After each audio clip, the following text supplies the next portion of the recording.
Muy buenas y bienvenidas a un nuevo episodio de Engrama. Permitidme un solo momentito para explicaros un poco lo que vais a ver a continuación, ya que, bueno, quizá algunas de vosotras lo sabréis, otras no.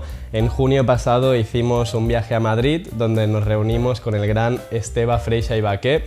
Primero de todo aclarar que yo no soy psicólogo, no pertenezco al gremio, soy de audiovisuales, pero mis compañeros sí que lo son. Y aunque yo no estaba familiarizado con Esteve Freixa y su obra, la verdad es que fue un completo placer conocerlo allí en Madrid. Tuvimos grandes charlas en las comidas, en las cenas. Esteve es una persona llena de conocimiento, llena de vitalidad todavía a su edad. De hecho, quizá tenga más vitalidad que nunca después de su jubilación, tal como él nos explicaba. Y es una persona entrañable con la cual fue un honor compartir grandes momentos. El mismo día en el que estamos publicando este vídeo, también se ha publicado en nuestra nueva web, que ya podéis visitar, el curso que grabamos con Esteve Freixa. Después de ver este vídeo, ahora o cuando queráis, podéis pasaros por la web a cotillear un poco y ver de qué va el curso. Os dejo por aquí la web, podéis irla a visitar ahora, después de ver el vídeo, cuando queráis. Allí se va a explicar bien de qué va este curso y también lo vais a poder entender viendo este vídeo, en el cual vais a aprender cosas, pero también os vais a familiarizar un poco con lo que serían los módulos del curso. Tal como he dicho, yo no soy psicólogo y Marcos y Esteve os van a explicar mucho mejor de qué va todo esto, pero sí que tuve el placer de asistir al curso y de verlo en postproducción. Y la verdad es que me ha encantado. Para ser una persona yo ajena del gremio he aprendido muchas cosas. Puedo decir que ha cambiado la percepción que tengo sobre el mundo y ha ayudado a desarrollar mi sentido crítico. Para los que seáis psicólogos o psicólogas, os va a ayudar muchísimo a desarrollar vuestro espíritu científico, a asentar las bases filosóficas con las que el día de mañana os vais a enfrentar a la ciencia. Y creemos que es un curso que sienta muy bien esas bases para que seáis grandes científicos y científicas. Ya habréis podido ver también en redes que junto a este curso se ha lanzado un libro, un manual junto a Sala Ediciones, que podéis adquirir en la web de la editorial. Y bueno, no me enrollo más, os dejo con los que de verdad saben del tema, Marcos y Esteve, y con los que seguro que aprenderéis alguna cosita, os llevaréis algún dato importante para casa y os familiarizaréis mejor con esta nueva etapa de Engrama que iniciamos hoy con el lanzamiento de esta formación. Muchas gracias a todas y esperamos que disfrutéis del vídeo y de todo lo nuevo que se viene, como siempre. ¿Estás preparada para desarrollar tu espíritu científico? Bienvenida a la primera formación online de Engrama, con Esteve Freixa i Baqué, grabada, 100% presencial, más de 7 horas, PDFs y artículos, con certificado acreditado por el CIAC. Nutrirás la manera en que percibes el mundo. ¿Cómo ser la primera en adquirirlo? Descúbrelo en la web de Engrama. Únete, regístrate, ahora. Bueno, Esteve, ¿qué tal estos días por Madrid de albóndigas, de conductismo, de independentismo? ¿Qué has estado haciendo? Y de muchas otras conversaciones agradables que hemos tenido entre dos tomas de grabación, entre dos rodajes. Realmente a nivel humano ha sido para mí muy agradable. He estado con gente joven, muy interesante, muy interesada. Y bueno, un poco cansado, pues sí que estoy, y la voz ya empieza un poco a fallarme, pero aguantaré la entrevista. Sí, la voz que no ha titubeado en ningún momento, pero bueno, ya es normal que se vaya rasgando un poco. ¿Qué vamos a ver en este curso que al final hemos estado grabando por Madrid? ¿Qué podemos ver? Básicamente, como el título lo indica, es un curso centrado sobre la epistemología del conductismo. Eso puede parecer algo así muy abstracto y en realidad hemos estado haciendo módulos, capítulos diferentes sobre aspectos tales como cuáles son los presupuestos filosóficos y epistemológicos de las diferentes tendencias psicológicas que se enseñan en las universidades, cómo la ciencia y la ideología pueden estar a veces en oposición y en situación conflictiva, y el peligro de que la ideología acabe influyendo demasiado sobre el quehacer científico.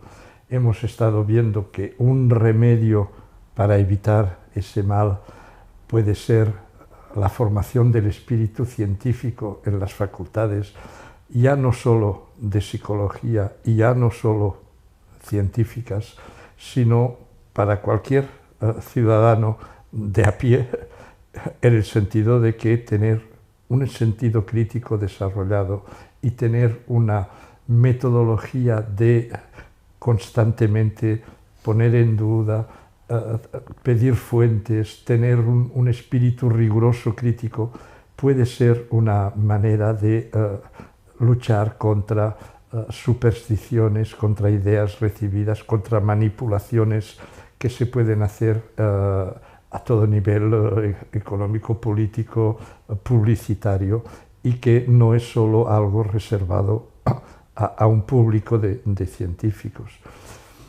También hemos estado tratando de las trampas que tiene el lenguaje a nivel de vehicular concepciones ya caducas, pero que han dejado una huella en nuestro lenguaje y que utilizando este lenguaje de tipo mentalista estamos en cierta manera perpetuando unas concepciones que para nosotros ya no son válidas, pero que como que estamos aún en plena contienda, yo considero que es peligroso seguir hablando el lenguaje del contrincante, del enemigo, porque eso ya le da la mitad de la victoria, porque estamos hablando en esos términos.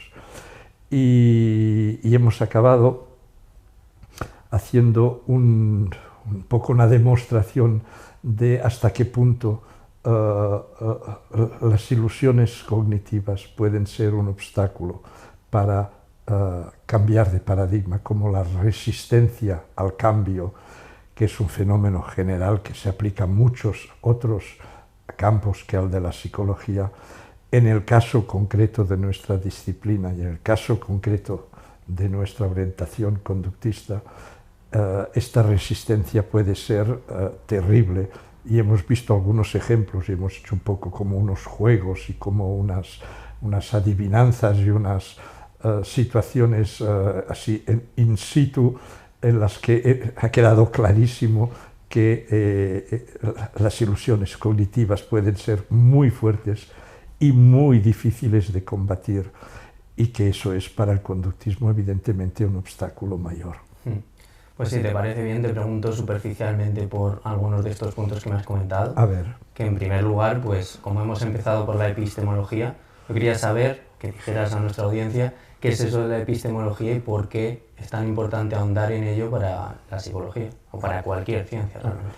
La epistemología es una rama de la filosofía, no es una ciencia, que trata del saber, ¿no? de cómo se puede generar un saber con garantías, cómo se puede analizar los presupuestos filosóficos y ontológicos que están detrás de este saber, y cómo, por ejemplo, en el caso de nuestra disciplina, cómo con un enfoque, con una mirada, con un prisma epistemológico, podemos descubrir cuáles son los resortes escondidos de cognitivismo, del psicoanálisis, del conductismo, de las diferentes escuelas psicológicas que nos parecen aparentemente como cosas más o menos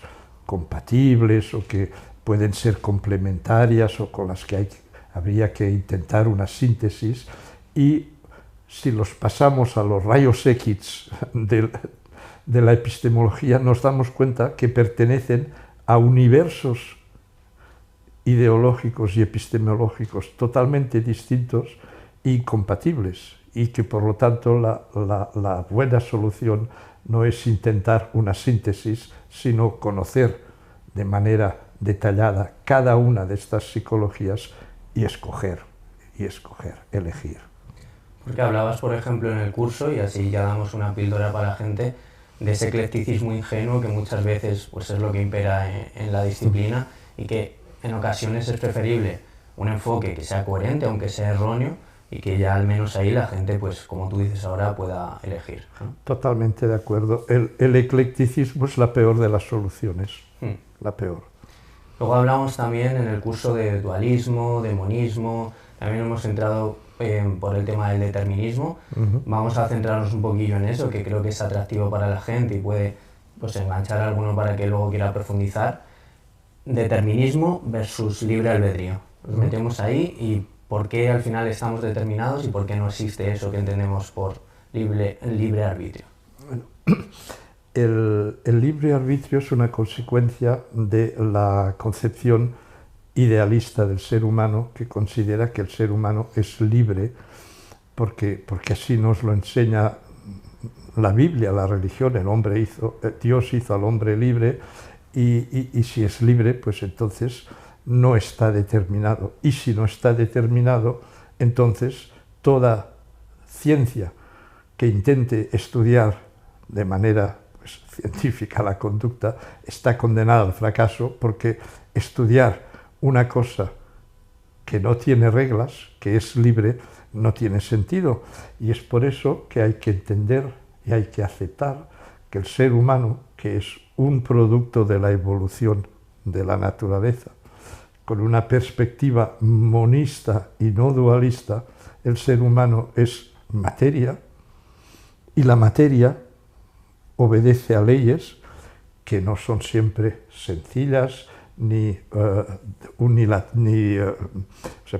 pueden haber leyes multicausales, puede haber diferentes tipos de causalidad, que hemos hablado de ello en el curso, y aceptar la idea de que solo si aceptamos el determinismo podemos intentar una ciencia de la conducta, incluido la conducta humana. Ciencia de algo que no está determinado no existe.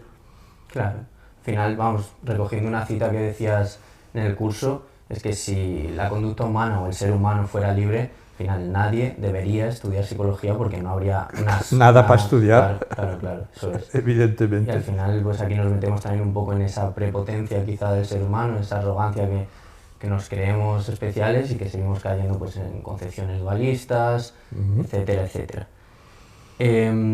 Bueno, pues por ejemplo ahí también nos topamos de lleno con lo que comentabas en el curso del último bastión, esa última frontera a la que se aferra el ser humano, que le hemos ido despojando de al final toda esquirla donde se podía ir aferrando. La ciencia le ha ido robando terreno. Sí, le ha ido haciendo heridas en ese ego, ¿no? Sí. Y que nos queda desde el conductismo, desde la ciencia de la conducta o desde la psicología, como cada uno quiera al final decirlo, despojar al ser humano de esa última esquirla, ¿no?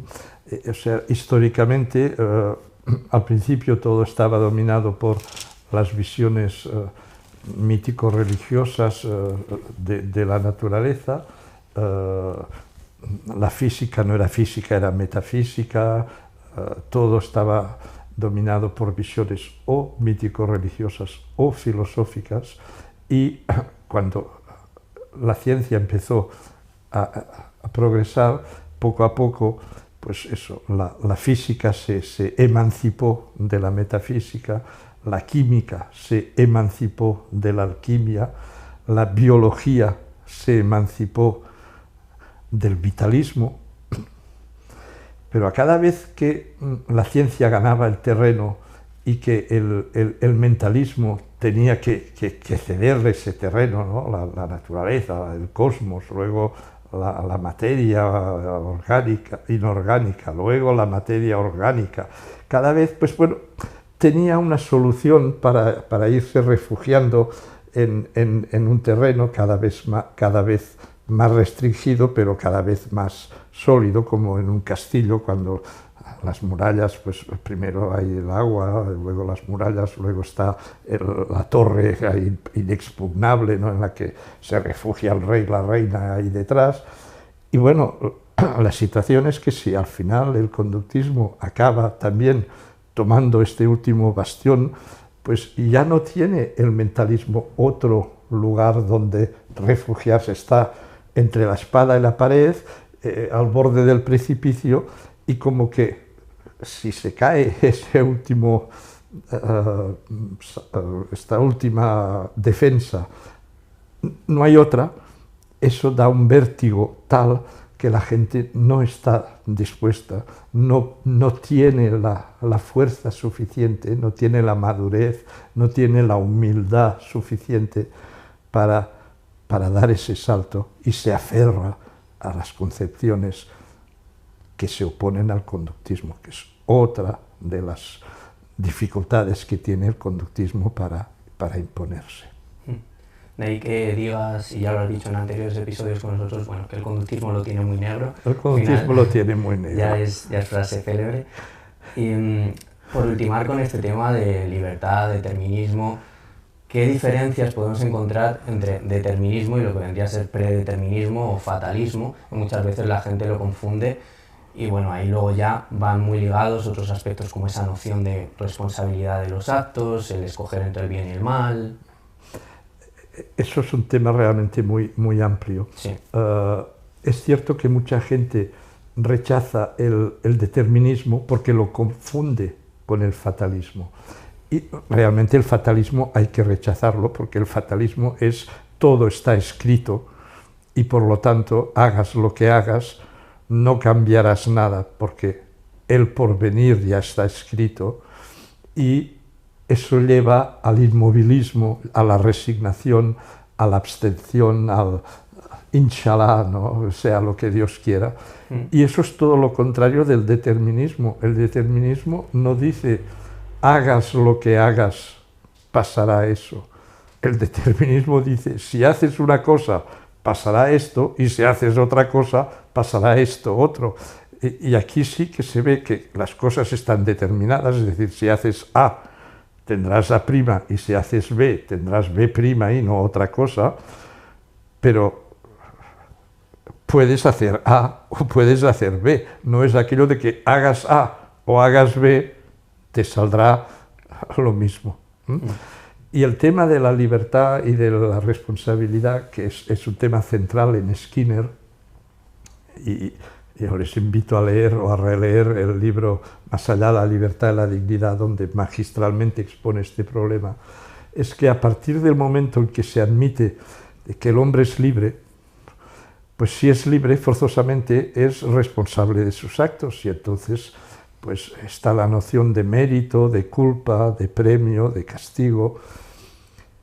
Y eso todo es un avatar de la concepción religiosa del Dios creando al hombre libre a su imagen y semejanza, etcétera, etcétera. Yo siempre he pensado, y perdonen mi agresividad anticlerical primaria, que si Dios, que tenía el poder de hacernos buenos y santos, y que el mundo fuese un paraíso terrenal fabuloso. Y tenía el poder, porque Dios es todopoderoso, si no, no es Dios. Y no lo hizo únicamente para darse el lujo, el gusto de decir, es que así voy a poder premiar a los buenos y castigar a los malos, porque si todos fuesen buenos porque no solamente no pueden ser más que buenos, pues les había privado de la libertad, y no teniendo libertad no tendrían responsabilidad, de responsabilidad no les podía castigar y premiar. A mí que me perdonen, pero un Dios así, que prefiere el valor de libertad para poder juzgar al valor de bondad, justicia, igualdad, felicidad, pues no me inspira mucho respeto, francamente, para decirlo palabras suaves. Bueno, y mencionabas la religión, con la que comienzas también el módulo 2 de Ciencia e Ideología, hablando un poco de Adán y Eva, de ese pecado original, de la curiosidad científica, luego hablas de la Iglesia y ese oscurantismo, esa lucha contra el saber, también de cómo medían el alma, esos 21 gramos que mencionabas también en la película. ¿Qué más podemos ver en este módulo? En ese módulo se puede ver un poco la historia de la guerra entre la religión y la ciencia, y cómo poco a poco la ciencia con muchas dificultades, con muchos mártires y con muchos sufrimientos, ha podido ir emancipándose de esta tutela nefasta, obscurantista, anticonocimiento y alienadora. Y lo que refería de los 21 gramos es un ejemplo histórico de la Edad Media. Para salvar los muebles, la Iglesia propuso en un momento dado la creación de una teología experimental, que es una palabra, ya un sinsentido, en el cual, para demostrar a esos ateos que no se creen nada del alma, de que el alma existe, pues utilizaban esa técnica empírica que ellos consideraban como una prueba refutable porque era cuantificable, de pesar a un agonizante a punto de morir con una manera muy precisa y pesarlo de nuevo inmediatamente después de que haya expirado el alma, y como que se había quitado el alma del cuerpo, forzosamente tenía que pesar menos, y en efecto hay siempre una diferencia de 21 gramos, que es el título de la película, entre antes de la muerte y post-mortem, que biológicamente se explica de una manera muy clara, pero que para esa teología experimental era la prueba fehaciente e irrefutable de que el alma existía. Y no se rían de la contradicción inmensa que implica atribuir un peso al alma que por definición es inmaterial y que por tanto no puede pesar. Esa contradicción pues parece ser que no la habían visto y no les preocupaba en absoluto. Bueno, en ese módulo contrapones al final ciencia e ideología. Yo te quería preguntar, más allá de todo lo que abordas ahí, si es posible una ciencia totalmente desligada de lo que es la ideología. Es una pregunta que muchas veces me han hecho, un debate en el que se ha gastado mucha tinta sobre el asunto. Es evidente que la ciencia surge en un contexto social, económico, ideológico concreto, y que, aunque solo sea porque hoy en día la ciencia cuesta dinero y que hay instituciones que proporcionan ese dinero para poder investigar, lo que podríamos llamar sociología de la ciencia es algo que hay que tener en cuenta. Y también es cierto que ciertos países con ciertas ideologías pueden propiciar cierto tipo de investigaciones más bien que otro tipo de investigaciones, y que eso condiciona la ciencia. Sirva como ejemplo histórico el caso de la biología de Lysenko, de la agronomía, perdón, de Lysenko en la Rusia soviética de la época de Stalin, en que ese señor, como que la ciencia no podía ser burguesa y tenía que ser proletaria, decidió que las leyes de Mendel eran burguesas. Además Mendel era un fraile, o sea, imagínense ustedes, y que toda la genética y tal de Mendel era falsa, y se inventó una nueva genética sobre la cual se basaron todos los programas agrícolas del país. La genética proletaria evidentemente fue un fracaso total, hubo unas faminas impresionantes, la Unión Soviética tuvo que importar toneladas de trigo. Bueno, la ideología y la ciencia no pueden ir de par, esto está claro. Pero lo que yo siempre he defendido es que la ciencia, no los científicos, la ciencia tiene unos mecanismos de defensa y de autocorrección tales que, a la larga, como en el caso que les hablaba de Lysenko, para decirlo en palabras muy triunfantes, la ciencia siempre acaba por autocorregirse y acaba pues por progresar. Y por lo tanto, si en un momento dado hay un dato falso, un error o una mistificación por parte de una ideología, eso no puede durar eternamente porque otros científicos van a replicar y van a ver que eso no sale y se acaba. O sea que la ideología de un científico puede tener un cierto peso, pero H2O no es ni proletario, ni burgués, ni depende de si lo ha dicho un chino o un pro-americano. O sea, la ciencia, en el sentido del conocimiento científico, es neutro ideológicamente. Lo que no lo es son las aplicaciones tecnológicas que van a surgir. No es lo mismo utilizar el agua para beber que para ahogar a la gente, ¿no? O sea, no hay ninguna tecnología neutra, ninguna. Pero el conocimiento en sí, una vez que ha pasado por el tamiz de la confrontación, de la replicación, decir que las cosas son así, o como mínimo que hasta ahora lo más prudente es decir y pensar que son así, que quizás mañana tendremos que corregir, eso no es ideológicamente condicionado. Y también, aunque esto no es algo que, bueno, se profundice en el curso, tú que has estado bastante cerca, bueno, metido en todo ese mundo académico, de un modo u otro, ¿qué opinas del mundo académico en general de todo ello? Yo no creo que haya un mundo académico general. El español y el francés, por ejemplo, son bastante diferentes. Algunas características comunes debe haber, cierto, pero yo no sabría hablarte de un mundo académico en general.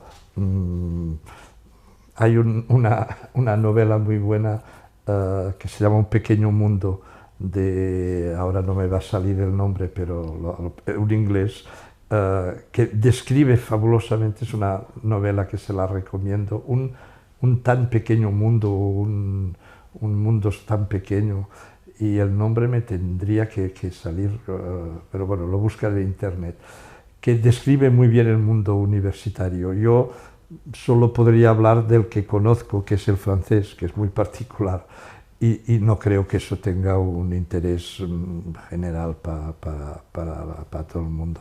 Vale. Pues otra cosa que sí que se comenta en ese módulo es que el único campo sin progreso científico, al final en todos estos siglos prácticamente, ha sido el tema de la conducta, que si Aristóteles se personase hoy día, realmente se quedaría fascinado de todos los avances que ha habido y bueno, se asustaría un montón. Sin embargo, con el tema del comportamiento seguimos pensando de una manera parecida como pensábamos en esos momentos. No solo pensamos, sino que se daría cuenta de que la conducta de la gente de hoy en día pues no es tan diferente. Evidentemente la gente de hoy en día coge coches y no hablo de eso. Las rivalidades, las mezquindades, la celosía, el ansia de poder, todos estos, vamos a decir, defectos de la humanidad que él conocía en su época, los iba a encontrar prácticamente iguales y diría, bueno, pero ¿cómo es posible que hayan avanzado tanto en todo excepto en esto? Y la respuesta es sencilla, porque como que se ha considerado que el ser humano es libre y que eso no es accesible a la ciencia y que la ciencia no tiene nada que decir y tal y cual, pues no se ha investigado, no se ha aplicado al campo de la conducta el mismo método que se ha aplicado a todos los demás cambios, a todos los demás ámbitos. Y todos los demás ámbitos han avanzado un montón y ese se ha quedado igual. Con esto del progreso, hablabas también de modernidad y progreso, ponías el ejemplo también de las terapias contextuales. ¿Podrías comentar un poco someramente qué es lo que dices? Someramente, sí. Defiendo en un momento dado una cosa que para mí es evidente, pero parece ser que no es para todo el mundo, que modernidad y progreso no son sinónimos. Es decir, que la cronología no es un argumento como para validar un enfoque científico o no científico. Es decir, el hecho de que una teoría surja después de otra no es una prueba de que es mejor que otra. No hay forzosamente un progreso que esté en función directa y lineal de la cronología. Pueden haber pasos para atrás, pueden haber reacciones que vuelven al punto anterior y que solamente con una visión muy a largo plazo podemos ver lo que sí que ha ido avanzando y progresando y lo que solo ha sido un accidente, digamos, paréntesis, y eso lo aplicamos a la discusión de sobre si el cognitivismo, como que llegó luego del conductismo, es mejor que el conductismo y lo ha superado, o si el cognitivismo es una especie de contrarrevolución, de un paso atrás para volver, pero que a la larga, cuando se estudie no de una manera microscópica día al día, sino sobre un largo periodo de tiempo, se verá que no fue más que un paso atrás para poder dar tres pasos adelante luego. Es decir, que no por ir después es forzosamente mejor. Lo moderno no es forzosamente un progreso. Progreso científico, después pasamos al módulo de un poco de cómo fomentar ese espíritu científico y después de todo eso ya llegamos al tema de la insostenible levedad del lenguaje. ¿Ahí qué podemos ver? Ahí podemos ver las trampas que implica el seguir utilizando, las trampas y el peligro que implica seguir utilizando un mensaje, un lenguaje, perdón, que fue generado en la época en que se tenían unas concepciones sobre el mundo en general y el ser humano en particular, intuitivas, las que la humanidad se había ido forjando a lo largo de la historia, y que una vez que la ciencia ha demostrado que estas visiones eran falsas, normalmente los vocablos y los conceptos que habían sido generados por estas visiones, teorías, tendrían que haber desaparecido. Y no es el caso. Nosotros seguimos diciendo que el sol sale por el este y se pone por el oeste, a pesar de que sabemos de que el sol no sale y no se pone, que es la Tierra quien se mueve, ¿no? Y evidentemente en ese caso concreto no es muy grave, porque como que eso lo sabemos desde hace ya siglos, pues aunque en el lenguaje sigamos utilizando conceptos de la teoría geocentrada, cuando sabemos que la verdadera es la heliocentrada, no nos hace dudar de la teoría y nos hace decir, a ver, ¿tendrán razón los que dicen? No. Pero en nuestra disciplina, que aún el combate está presente, aún estamos combatiendo entre diferentes escuelas psicológicas, el seguir utilizando los términos mentalistas de las concepciones mentalistas, como las cognitivistas o las psicoanalistas u otras, estamos reforzando los conceptos y la visión del mundo que conllevan esas palabras, esos vocablos. Y a mí me parece un error grave, me parece suicidario, y creo que deberíamos todos esforzarnos en adecuar el lenguaje a los conceptos que nosotros sabemos correctos y excluir aquellos que pueden dejar entender que la visión que vehiculan es aún de actualidad. Y ya para terminar el curso, lo que tenemos son un poco las ilusiones cognitivas, que además seguramente sea el módulo más interactivo, más dinámico, sí, que hemos estado ahí también con el resto de compañeros que han podido experimentar los propios juegos. Y bueno, pues ya para terminar, que al final quien quiera el curso que se meta y profundice en ellos sobre estos temas que hemos ido ahora desarrollando, pero para terminar sí que quería dejar a un lado estos temas y abordar otros que hemos abordado, pues esos ratos más distendidos, de bares, después de también hablar del independentismo, de un montón de cosas que nos interesan a todos, que termináramos con ese mensaje, con esa visión que tú tienes de la jubilación, del dejar de trabajar, de cuándo empieza esa segunda vida y todo eso que nos has estado diciendo a nosotros, pues terminar con eso aquí para nuestra audiencia, si quieres. Bueno, yo supongo que la mayor parte de la audiencia es demasiado joven como para pensar en la jubilación. Y yo lo que he transmitido es mi experiencia personal de que la jubilación, el dejar de trabajar, el dejar de considerar que uno es importante, imprescindible y que tiene que continuar al pie del cañón, ha representado para mí un cambio de vida muy positivo. Yo siempre he considerado que trabajar hay que hacerlo porque trabajamos para vivir, pero nunca he considerado que hay que vivir para trabajar, y que una vez que hemos pagado el tributo a la sociedad que nos ha formado, que nos ha dado los estudios, que ha invertido en nosotros, y nosotros le hemos devuelto trabajando durante 30 o 40 años, siendo socialmente útiles, ejerciendo nuestro oficio lo mejor que hemos sabido, pues llega un momento en que dices, bueno, pues ahora a vivir. Y no es que eso anterior no fuese vivir, pero era un vivir con unas obligaciones, con unas responsabilidades, con un tiempo ocupado que no podíamos utilizar para otras cosas. Cuando uno llega a estas edades, normalmente pues ya tiene la hipoteca pagada, ya los hijos ya los tiene por ahí mayores y ya se espabilan.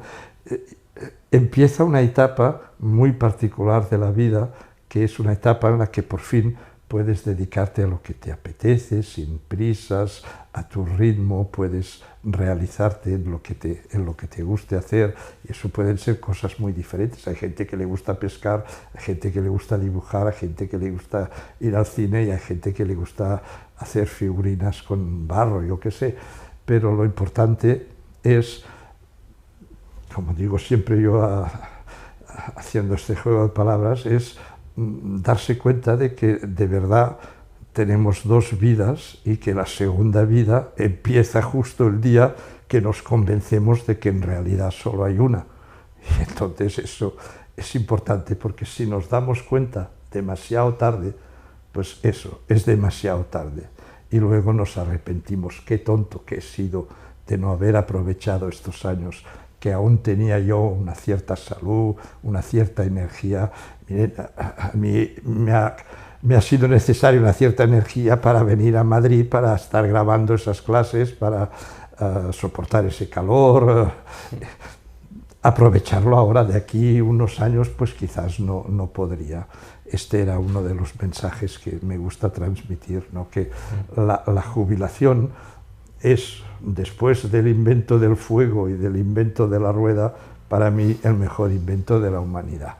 Pues con ese mensaje le decimos a la gente que no esté jubilada, los que estén jubilados que descansen y no hagan nada del curso, pero los que todavía estén en edad de formarse, de trabajar, si quieren, les dejamos el curso en la descripción o que nos consulten por nuestras redes. Y nada, a ti decirte lo que ya te hemos dicho muchas veces, que mil gracias por todo y que ha sido un completo placer. El placer es compartido, de verdad, de verdad.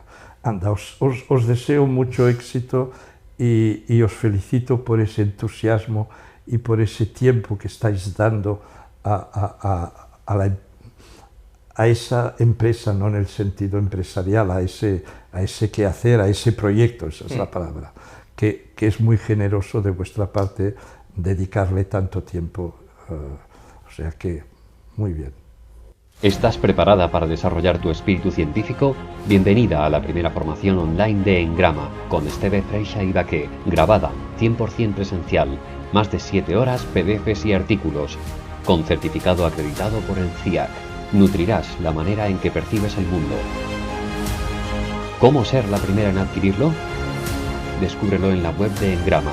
Únete, regístrate ahora.